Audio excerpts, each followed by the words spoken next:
Hi, everybody, and welcome to Chapter 7, in which we're going to look at business and government relations.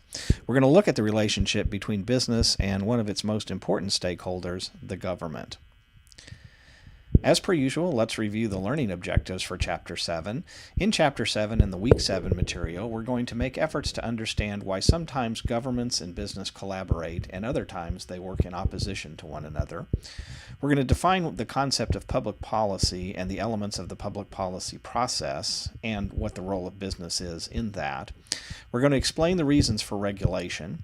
We're going to attempt to study briefly the major types of governmental regulation of business. We're going to identify the purposes of antitrust laws and the remedies that might be imposed. We're going to compare the costs and benefits of regulation of business by government and what those benefits are for society. And we're going to examine the conditions that affect the regulation of business in a global context. Many view the business-government relationship as an unhealthy one and one that has caused damage to the democratic process due to the money and influence that business has injected into the system.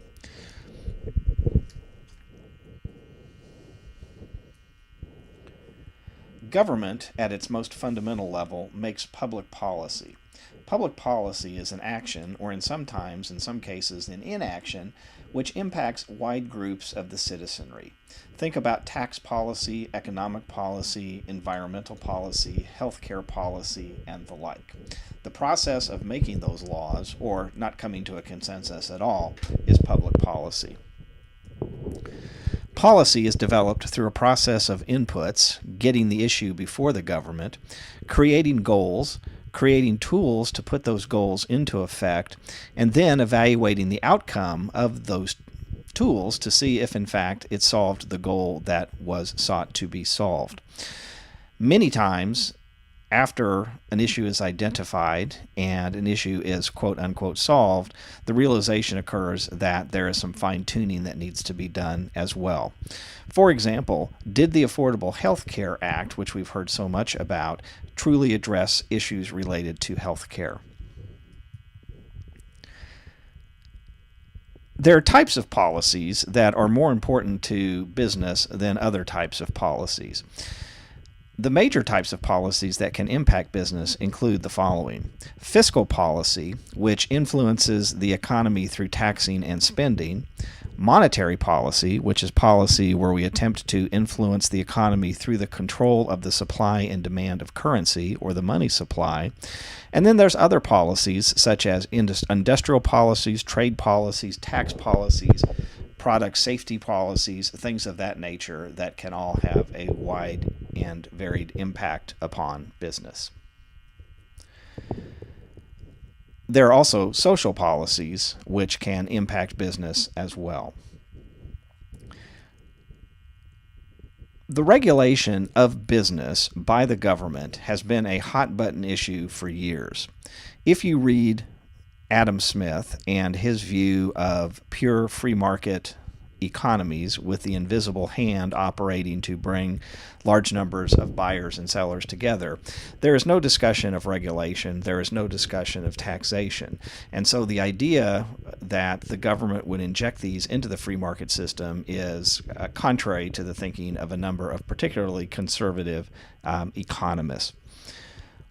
The question is, what role should the government play in the economy and business operations? Regulations are a way to accomplish policies. For example, if we have industries that are consistently having people injured in the course of the work, coal mines, factories, things of that nature, then is it the job of the business or of the government to come in through OSHA, Clean Air, Clean Water, the Environmental Protection Agency, and impose regulations on businesses that are not regulating themselves? Another reason that we have regulation is because it deals with the externalities that are caused by business. An externality is a side effect of business activity. For example, pollution may well be an externality where in the course of manufacturing a product, waste is put into rivers, waste is put into the air, waste is put into the ground, and those individuals who are not directly related in the business relationship between the manufacturer of the product and the ultimate end users are impacted. So regulation is another way way to deal with business externalities. Regulations are also designed to deal with market failures. Examples of market failures is where the business fails to adjust its prices for the true costs of its behaviors. Many types of regulations have been created by the government. Many argue that these regulations are ineffective and make business less competitive. This many times becomes as much about a political argument as it does an economic argument.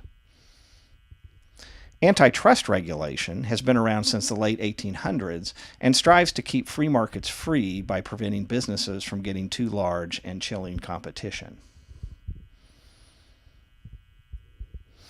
In addition to economic regulation, the United States has regulations that are designed to address important social goals like health, safety, education, retirement, and the like.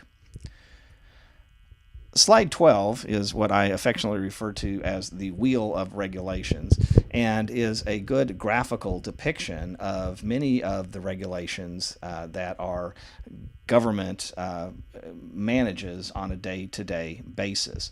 Again, many times this is as much a political argument as it is an economic argument. We are currently in the midst of seeing massive deregulation going on at the governmental level, based primarily on the flavor of the administration that is in office at this point in time. This is nothing new, as we have historically seen a pendulum swing back and forth between regulation and deregulation.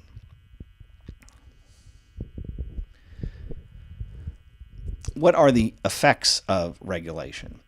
The government obviously hopes that the benefits arising from the regulations outweigh the costs. Again, get 15 commentators together and you will get 15 points of view on whether or not regulation is a good thing or whether or not regulation is a bad thing. Those who are in support of regulations see it as a way of increasing competition, making products safer, making workplaces safer.